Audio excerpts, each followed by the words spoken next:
Bonjour, nous allons partager aujourd'hui la pensée du jour.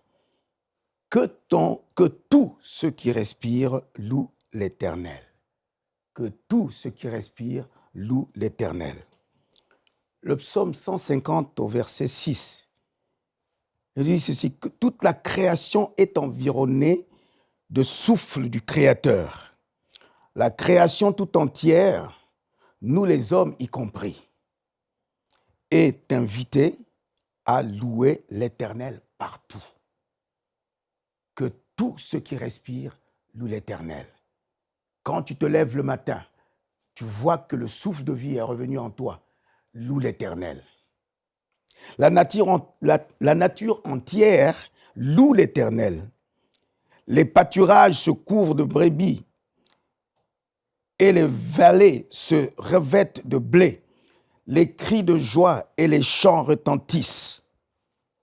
Psaume 65, verset 14. Que les cieux et la terre louent les mers et tout ce qui s'y déplace. Que les cieux et la terre le louent. Les mers et tout ce qui s'y déplace. Que les fleuves battent des mains, qu'ensemble les montagnes lancent des acclamations. Tout cela dans les livres de psaumes, vous les trouvez. Le psaume 148 le signifie encore avec insistance.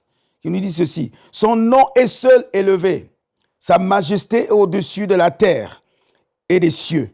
Il règne au-dessus de tout. Alors tout lui est soumis et le loue. Tout ce qui lui est soumis le loue.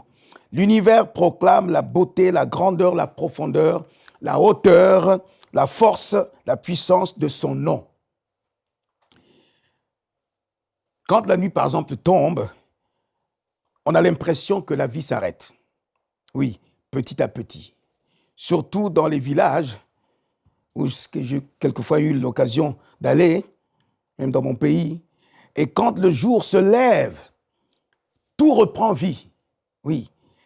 Quand le jour se lève, nous entendons les chants des oiseaux, le bruit du vent quand il souffle, le cri des insectes de tout genre.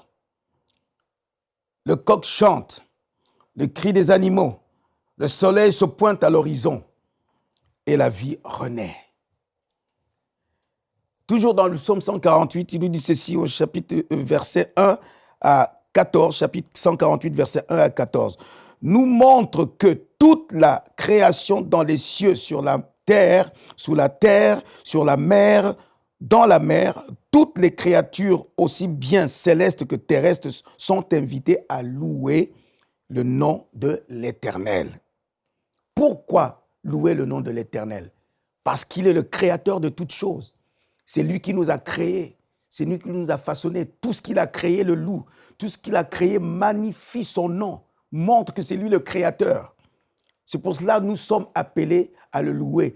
Tant que tu respires, tu le loues. Ce n'est pas les morts qui louent, mais c'est les vivants. Tant que tu es vivant sur la terre, loue-le. Tous les lieux dans et sur lesquels Dieu a insufflé son esprit ont reçu l'ordre de le louer dans les cieux, sur la terre et dans tout l'univers. Du haut des cieux, louez-le. Dans les lieux élevés, louez-le. Vous tous les anges, louez-le. Soleil et lune, louez-le. Vous toutes étoiles lumineuses, louez-le. Les cieux des cieux, louez-le. Et vous, ô qui êtes au-dessus des cieux, louez-le. Qu'il loue le nom de l'Éternel, car il a commandé et ils ont été créés. Il les a affermis pour toujours et à perpétuité. Il a donné des lois et il ne les violera jamais. Du bas de la terre, louez-le.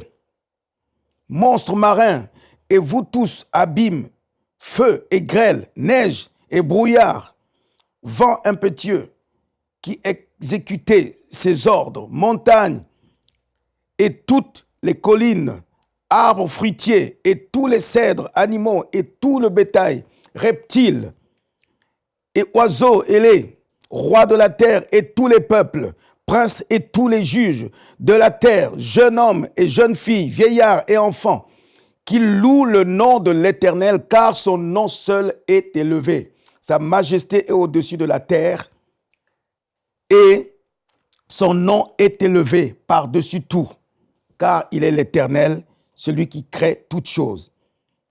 Il a relevé la force de son peuple. C'est nous, son peuple. Nous qui étions perdus et désespérés. Nous qui l'avons reçu comme sauveur et seigneur de notre vie. Sujet de louange pour tous ses fidèles, pour les enfants d'Israël, du peuple qui est près de louer, qui est près de lui plutôt. Louer l'Éternel. Nous voyons que l'Éternel, le Seigneur, insiste là-dessus pour que nous puissions le louer, le magnifier, le célébrer, tant que nous respirons. Une fois mort, nous n'aurons plus à le louer ici. Mais c'est ici, c'est vrai que quand nous le louons ici, nous savons que nous irons avec lui dans les cieux. Et là-bas, nous le louerons, nous l'adorerons, sans relâche. Ce qui est bon et juste de le louer. Oui, louer-le comment? Avec des instruments, justement, avec des instruments avant, des instruments à cordes, avec des percussions, avec des tambourins, avec des danses. Si tu ne sais pas danser, loue-le avec tes mains. Si tu ne sais pas louer avec les mains, peut-être que tu n'as pas les mains, mais loue-le avec tes pieds. Si tu n'as pas les pieds, mais loue-le dans ton cœur. Ton cœur, justement, doit manifester, justement, la louange que tu adresses à ton Dieu. Loue-le dans toutes les circonstances. Dans toutes les circonstances, louez l'Éternel, car il est notre Dieu. Il est le Dieu de la création. Le Seigneur lui-même nous a rachetés pour sa gloire. Et si nous existons, nous respirons, nous élevons nos voix, c'est pour le louer que tout ce qui respire loue le nom de l'Éternel. Pour aller plus en profondeur, vous pouvez lire et télécharger la version complète de cette pensée du jour sur le site enseigne-moi.com.